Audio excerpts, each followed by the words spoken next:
membuka firman Tuhan. Kalau tadi kita sudah diberkati dengan memuji dan menyembah Tuhan, kita sudah beri yang terbaik buat Tuhan. Amin. Semua firman yang dibacakan harus jadi rema buat kita. Amin. Sebab itu mari simak firman Tuhan dengan sungguh-sungguh, dengan hati seorang hamba. Amin. Jadi jangan terganggu fokusnya dalam mendengar firman. Firmannya singkat saja. Lukas 6 ayat 38. Saya ulangi kembali. Suatu takaran yang baik, yang dipadatkan, yang digoncang, dan yang sampai tumpah ke dalam, tumpah keluar akan dicurahkan ke dalam ribaanmu. Sebab ukuran yang kamu pakai untuk mengukur akan dicurahkan kepadamu. Amin. Simpel enggak? Simpel loh sebenarnya rumusan berkat. Hari ini firman Tuhan arahkan mengenai berkat. Di kesempatan-kesempatan yang lain saya sudah pernah menyampaikan firman ini, tapi arah rahasia firmannya bukan tentang berkat. Karena memang firman Tuhan kaya dengan rahasianya. Tapi hari ini firman Tuhan arahkan mengenai berkat. Baik itu berkat rohani maupun berkat jasmani materi. Tapi mungkin hari ini firman ini berbicara dominan tentang berkat jasmani, berkat materi. Yang setuju katakan amin. Berarti banyak yang kekurangan di sini. Banyak kekurangan? Kekurangan apa? Firman. Puji Tuhan. Tapi tidak kekurangan dalam hal yang lain. Amin. Ya, jadi haus terus akan firman berarti merasa kurang terus. Amin. Maka dengarkanlah firman Tuhan ini. Dikatakan berilah. Kalau tidak memberi, kapan bisa menerima? Jadi Tuhan bilang beri. Mungkin di hati kita, Allah firman Tuhan ini bicara memberi. Apa sih yang hamba Tuhan tidak katakan? Hamba Tuhan bilang beri supaya kantongnya penuh. Puji Tuhan, haleluya 12 kali, amin. Ya. Berilah dan kamu akan diberi suatu takaran yang baik. Jadi Tuhan minta kita mengapain? Yang pertama memberi. Yang kedua, Tuhan mau kita memberi dengan takaran yang baik. Yang ketiga, Tuhan mau kita bukan hanya memberi, dan bukan hanya memberi dengan takaran yang baik menurut ukuran kita, tapi kita memberi dengan takarannya Tuhan. Takarannya Tuhan apa? Coba lihat di ayat 38b itu. Takarannya Tuhan adalah yang dipadatkan. Amin. Digoncang lagi. Pernah ada di sini ibu-ibu pernah isi toples kerupuk supaya isinya banyak diapain? Digoncangkan supaya lebih padat isinya. Kalau nggak digoncangkan, penuh apa enggak? Penuh, tapi isinya sedikit. Supaya isi stoplesnya lebih banyak, maka stoplesnya digoncangkan supaya kerupuknya turun ke bawah dan bisa diisi lagi lebih banyak. Jadi ukurannya Tuhan, ukuran yang baik menurut Tuhan adalah yang dipadat-padatkan dan digoncang lagi supaya isinya banyak. Dan ukurannya Tuhan, ukuran yang baik dalam memberi adalah harus sampai tumpah ke luar. Halo, perhatikan ke sini. Pernah lihat nggak penampilan seorang artis yang namanya Agnes Monica? Coba bandingkan tampilannya dia dengan penyanyi yang lain. Saya tidak sebut penyanyi yang lainnya siapa. Gimana? Agnes Monica katakan satu kalimat mengenai dia kalau tampil. All? Apa? Yang keras? Apa artinya? Apa artinya? Dia dia berjuang habis-habisan. Sekuat tenaganya dia. Maka hasilnya, wow. Pernah tampilannya dia mengecewakan? Pernah orang bilang, aku malas nonton Agnes Monica? Enggak. Selalu kalau dibilang bintang tamunya ada Agnes Monica, dinanti-nantikan. Benar atau enggak? Walau lagu yang sama dia nyanyikan dengan artis lain dengan lagu yang sama, tapi beda pembawaannya. Cara menyanyikannya beda, enggak ngebosanin. Karena dia habis-habisan. Artis lain mungkin latihan 1 minggu, tapi Agnes Monica bisa 3 minggu atau 3 bulan latihan. Mungkin artis lain lagi tidur, tapi Agnes Monica lagi mencucurkan keringat latihan. Bukan hanya nyanyi dia, tapi juga dengan dance-nya. Ini baru cerita tentang pekerjaan dunia yang menghasilkan uang. Bagaimana dengan pekerjaan kerajaan surga? Sudahkah kita habis-habisan? Apa yang sudah kau lakukan? Mau terima berkat besar?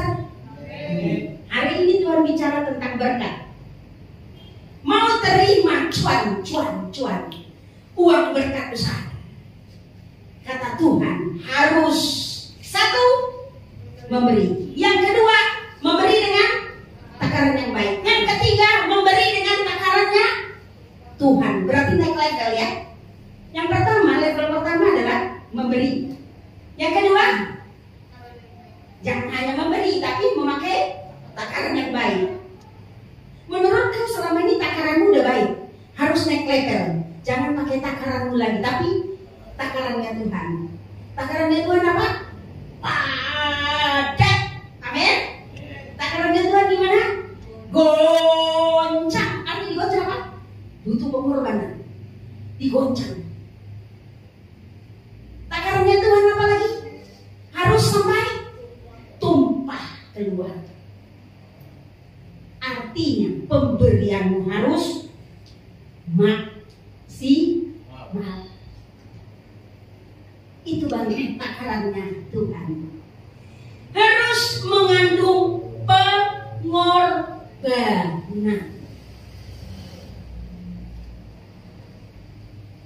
Sudah ada belum mengandung pengorbanan? Kalau sudah, coba perhatikan firman Tuhan dikatakan.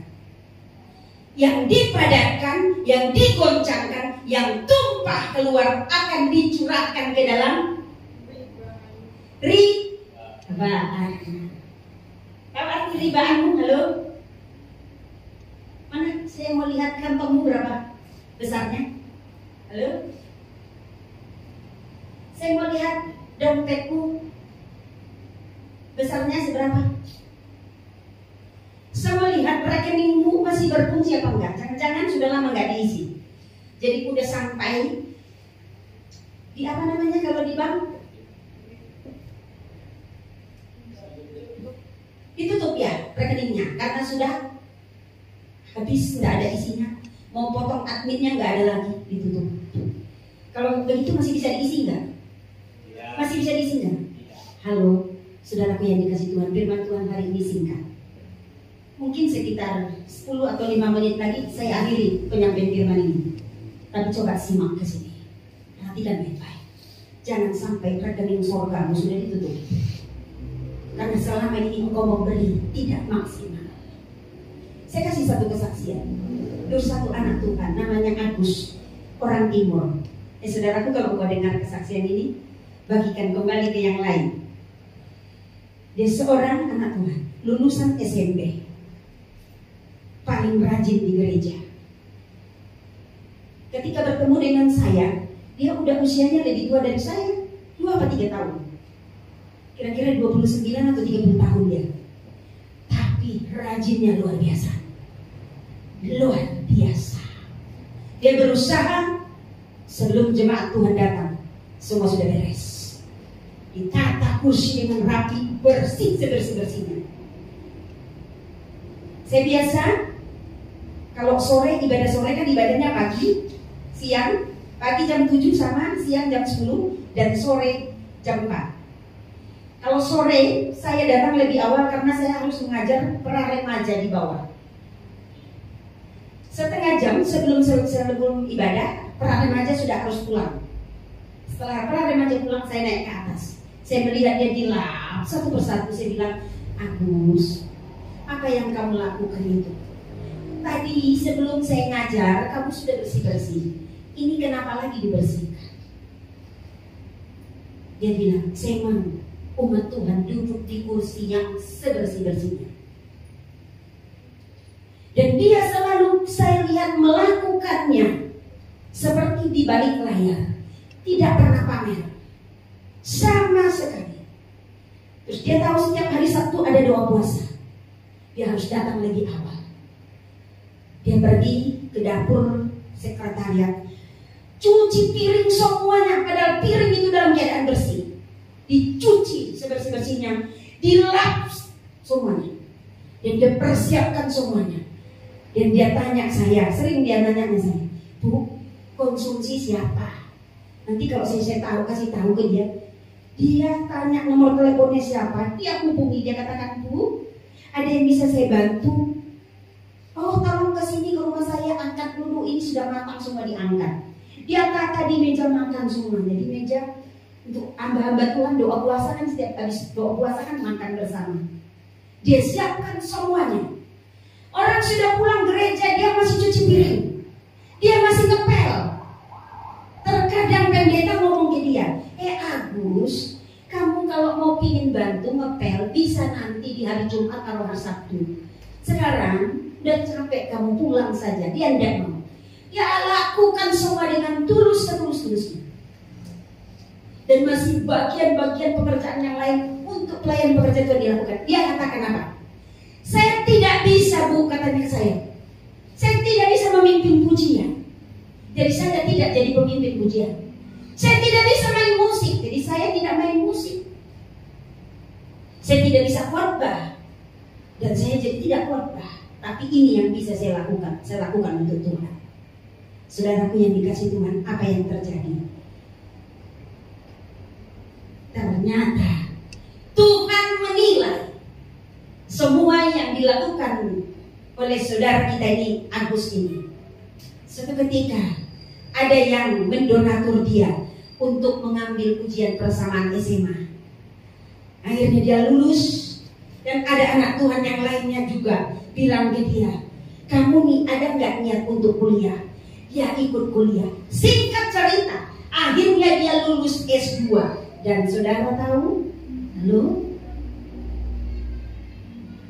ketika saya kuliah di satu tempat yang saya katakan, lanjutan saya kuliah, dia ada di dalam jadi dosen. Halo. Padahal tadinya lulus SMP. Rumahnya ada di perumahan real estate.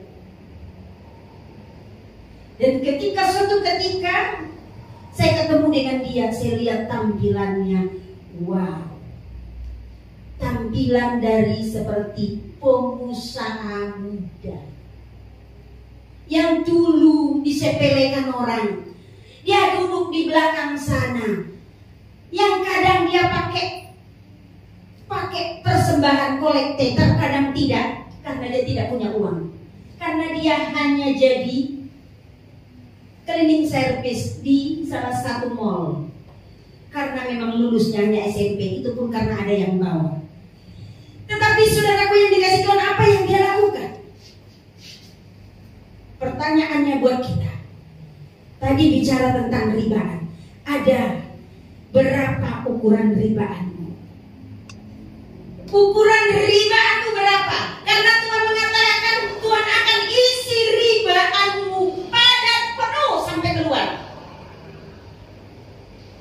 Saudara kita ini yang Agus ini, dia mengisi ribaannya sampai padat sepadat-padatnya, digoncangkan dan sampai keluar. Tahu arti keluar? Sampai orang lain perhatikan dan orang berkata, wow, yang begini belum pernah kita lihat. Orang yang tidak pernah mengatakan capek dalam melayani pekerjaan Tuhan. Wow, yang yang begini belum pernah kita lihat.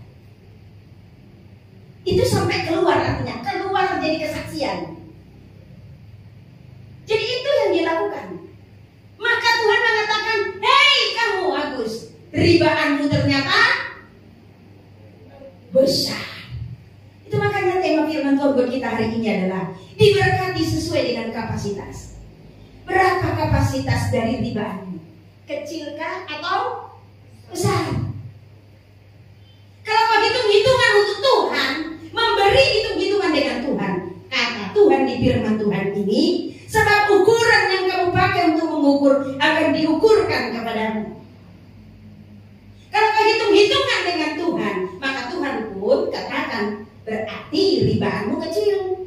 Cukup aku kasih kebutuhan sehari-hari. Hari ini makan tempe, besok tahu, besok tempe lagi, tahu lagi, tempe lagi, tahu. Karena ribaanmu kecil. Paham nggak kita firman ini? Jadi saudaraku yang dikasih Tuhan, pertanyaan Tuhan untuk kita hari ini, mau terima berkat besar? Berapa ukuran ribaanmu?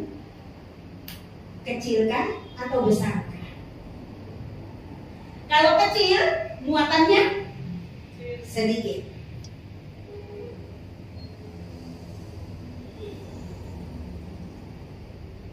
Mengapa ribaan dari umat Tuhan kecil? Yang pertama diingat baik-baik. Karena tidak melakukan banyak hal, alias kerja sedikit. Jadi ribaannya kecil. Itu tadi tentang kesaksian Saudara Agus yang saya katakan tadi. Karena dia melakukan banyak hal dan dilakukan tanpa diperintah, tanpa dikomando, dia melakukan banyak hal, maka tanpa dia sadari ribaannya dia besar. Kapasitasnya dia terima berkat besar.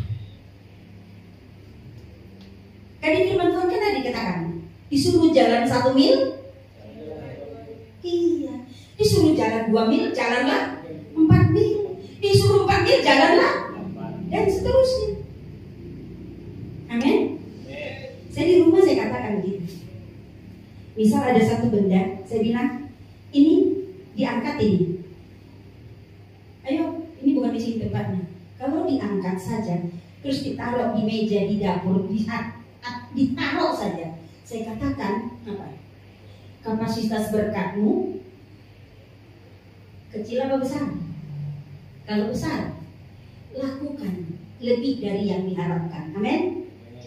Saya suruh angkat, jangan hanya diangkat ke dapur. Lihat, oh ini piring, berarti tempatnya tak piring. Oh, ini kan Alkitab, tempatnya di mana? Taruh di lemari atau di meja. Perintahnya satu, lakukan. Oh, amin. Amin. Luar biasa. Itu tandanya kamu memperluas kapasitas berkatmu. Amin. Jadi kenapa ribaannya kecil, kapasitas muatan berkatnya kecil? Karena tidak melakukan banyak hal. Katakan pada dirimu sekarang, mulai hari ini aku mau melakukan banyak hal. 1, 2, ya. Mulai hari ini aku mau melakukan banyak hal. Amin. Amin. Jadi kalau latihan, disuruh latihan musik plus rapi-rapi alat musik. Amin. Ya. Plus bersih-bersih. Wah, kapasitas berkatnya lebih besar. Yang kedua, mengapa banyak umat Tuhan yang ribaannya kecil, kapasitas muatan berkatnya kecil? Karena tidak punya komitmen. Halo. Kalau sadar diri tidak punya komitmen selama ini, no problem. Asal sadar, berarti ada perbaikan. Amin.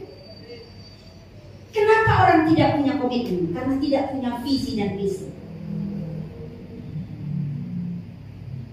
Ada banyak, bukan hanya anak-anak muda, hamba Tuhan pun, ada beberapa hamba Tuhan saya tegur. Saya bilang, anggaplah Tuhan yang berbicara, bukan saya. Saudara yang dikasih Tuhan, kalau saya prinsipnya begini, saya lakukan bagian saya, selebihnya bagian Tuhan. Artinya seperti ini aja saya sampaikan firman Tuhan. Saya lakukan bagian saya menyampaikan firman Tuhan. Lah pada anda semua terima firman ini, puji Tuhan, haleluya. Tidak terima pun, itu bukan urusan saya lagi. Itu loh maksud saya, amin. Ya, jadi mengapa kapasitas berkatmu kecil? Karena tidak punya komitmen. Mengapa tidak punya komitmen? Karena tidak mengenal siapa Allah yang disembah. Tidak mengenal siapa Allah yang kau layani. Alasannya apa lagi? Karena tidak tahu goalnya. Apa? Goalnya. Katakan sekarang. Mulai sekarang aku harus tahu goalnya. 1, 2 ya. Mulai sekarang aku tahu goalnya. Apa goalnya? Kalau orang main bola ada gawang. Kalau masuk ke gawang berarti goal. Goalnya engkau melayani apa? Harus tahu. Amin? Amin. Iya, bukan kejar setoran, amin. Amin. Bukan supaya dapat banyak kolega dikenal di berbagai tempat, amin. Amin. Bukan supaya dikatakan orang hebat, bukan. Goalnya harus mengerti. Kalau kau mengerti goalnya, engkau akan berkomitmen. Dan engkau akan berkata, sekali berkomitmen tidak boleh diganggu gugat. Amin? Iya. Goalnya adalah Kristus. Coba dikoreksi diri kita. Apakah Kristus senang dengan pelayanan saya? Goalnya sorga. Kristus ada di sorga. Jadi goalnya sorga. Lah apa gunanya kita pelayanan capek-capek dari Senin sampai Minggu, tapi kalau Tuhan tidak berkenan? Jadi kita harus mengerti goalnya supaya kita tidak sia-sia melayani Tuhan. Amin? Iya. Jadi harus punya komitmen supaya kapasitas berkatmu tidak kecil tapi besar. Mungkin kau begini berkata, aku dapat uang setiap bulan, dapat 5 juta aja setiap bulan, aku udah ucap syukur. Kata Tuhan, sorry ya, kamu sudah banyak melakukan banyak hal. Kamu selalu berkomitmen dengan aku. Gak pantas dapat 5 juta. Aku kasih kamu 10 juta setiap bulan. Amin. Amin. Mustahil apa enggak? Mustahil. Bahkan Tuhan katakan masih ada bonus-bonus lainnya. Itu hanya gaji yang tetap saja 10 juta, tapi aku mau kasih lagi bonus yang lain. Amin. Asal kamu berkomitmen. Berkomitmen maksudnya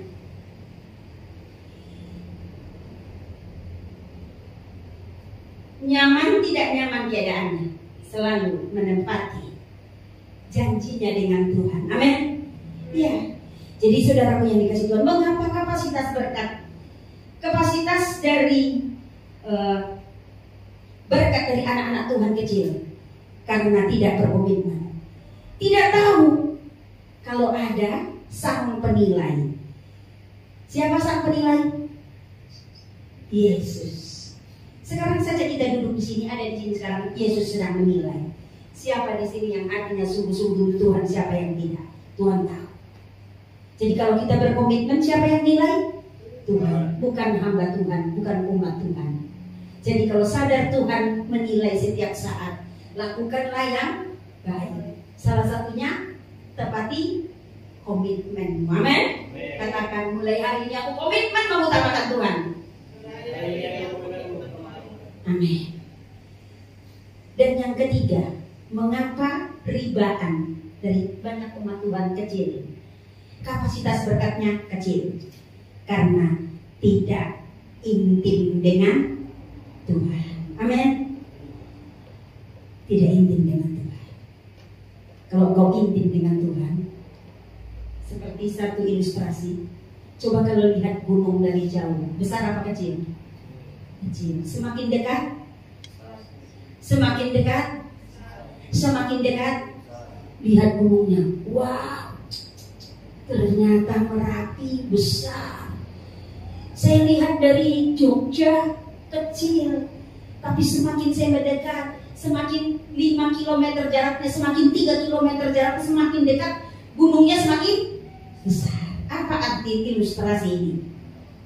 Ilustrasi ini maksudnya adalah engkau akan melihat gunung kecil itu dari jauh, kecil sekali. Tapi kalau kau dekat dengan gunung itu, gunungnya besar. Kalau kau bangun hubungan intim dengan Tuhan, semakin dekat, semakin dekat, semakin dekat dengan Tuhan, kamu akan merasakan kuasa Tuhan yang besar, yang mendatangkan mujizat besar. Amin. Jadi mengapa selama ini belum terjadi mujizat? Kamu belum intim dengan Tuhan. Jadi apa arti intim dengan Tuhan?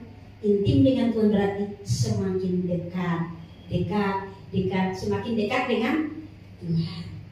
Supaya lagu ini berlaku. Ku rasakan kasih-Mu Tuhan, ku rasakan kuasa-Mu Tuhan, ku rasakan kasih kuasa Roh Kudus, ku rasakan kehadiran-Mu. Rednya apa?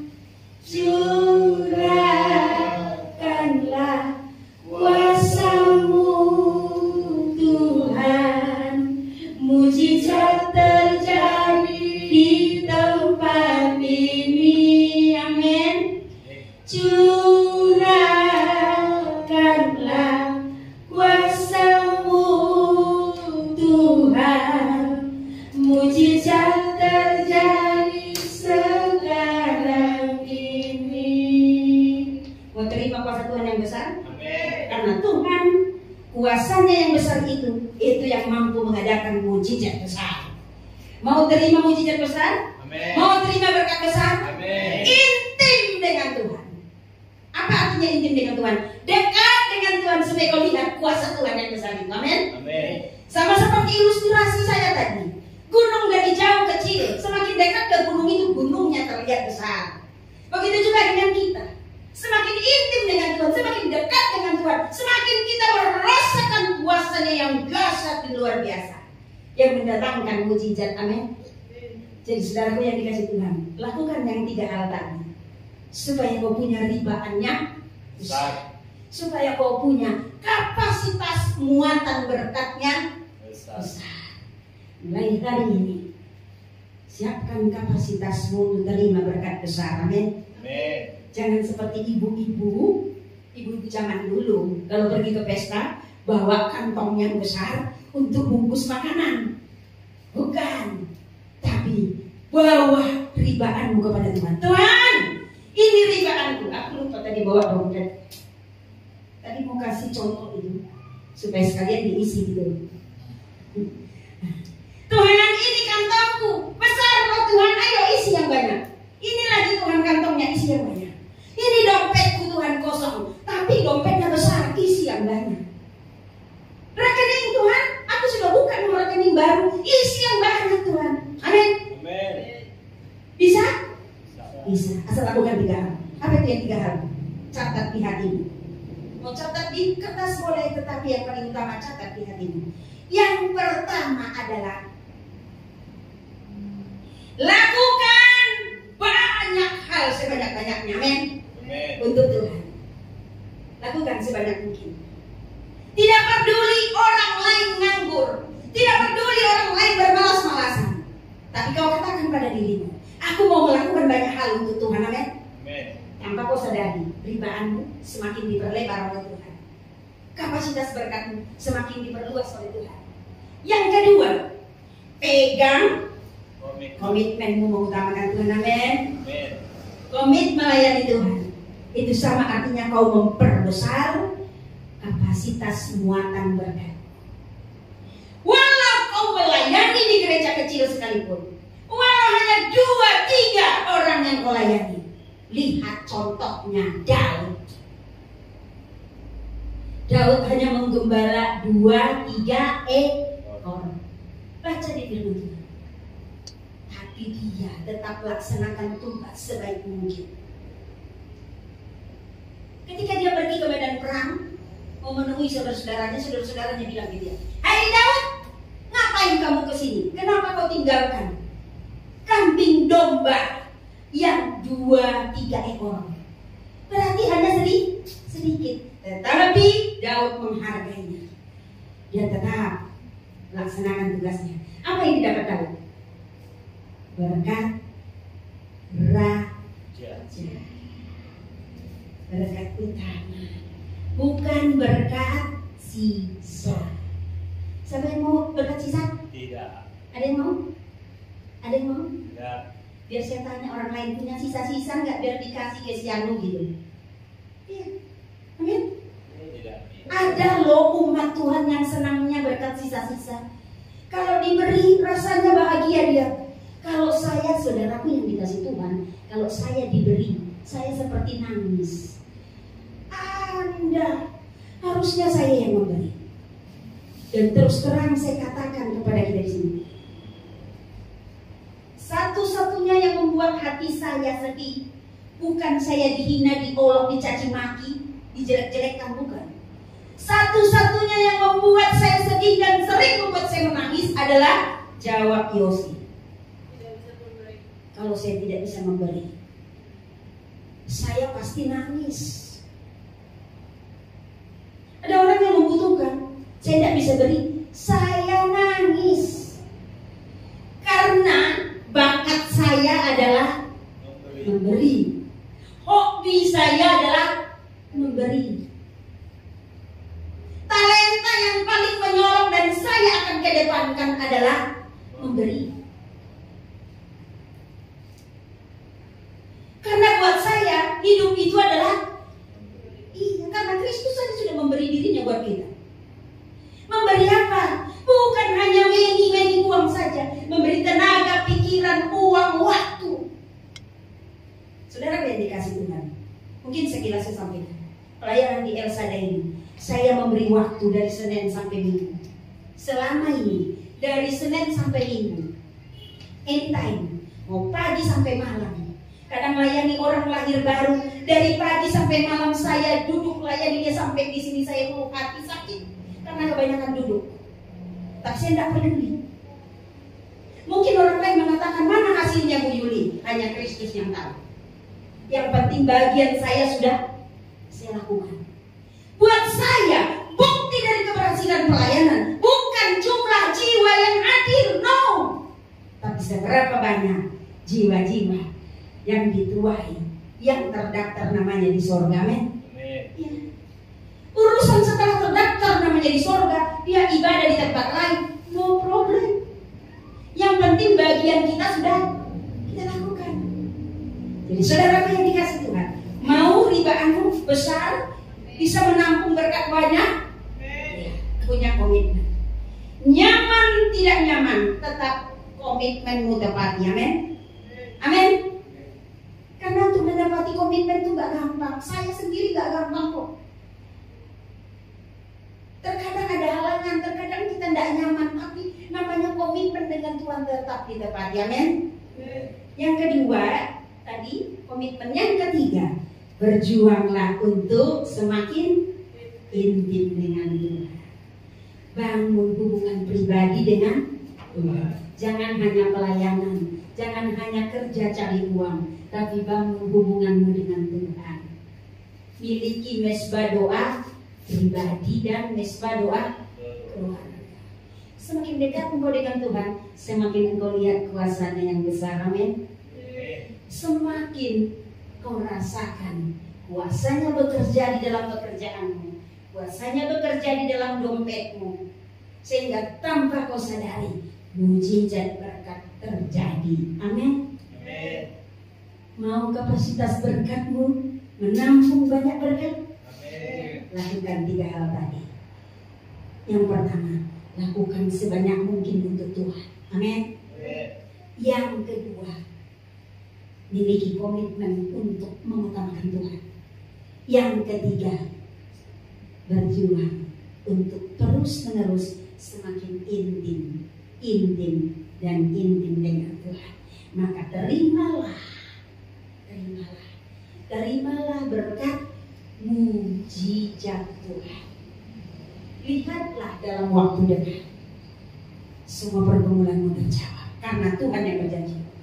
Dia beri lebih dari yang engkau pikirkan. Tuhan Yesus memberkati.